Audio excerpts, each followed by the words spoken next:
Ayan, mag-umpisa ka sa 26,000. Kahit anuhin mo na. O, ano daw susunod sa 26? 25?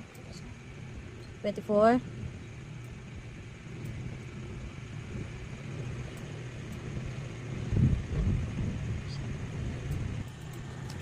O, hanayin mo. Ayan o. Hahanayin mo lang yan. O, hanayin mo siya dyan. Hanggang doon sa dulo. Tingnan mo muna dyan yung ano. Tingnan mo muna yung line. Bago ka mag-linya. Ha? Taas. Simula baba. Taasin mo na.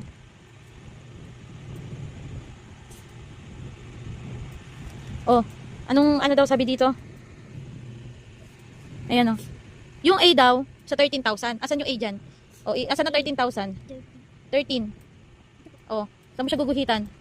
Mag-start ka sa? Diyan na sa gitna. 13. Ayan. 13. O, tapos yung letter B daw, 22,000. Tapos 22,000. O, sa hanay ng B. O, sabi dyan sa letter C, 25,000. O, saka mo siya iganyan. Ganunin mo. Kaya, ruleran mo na lang. Ruler. Ganyan, pag ganyan. Ayan. O, simula ka naman dito, pag ganyan. Ayusin mo. Tingnan mo dyan. Bago ka maglinya, tingnan mo muna. Ayan. Ganyan lang. O, tingnan mo yung chart dito kung same. O, diba? Ganyan lang. Naiintindihan mo ba? Apa.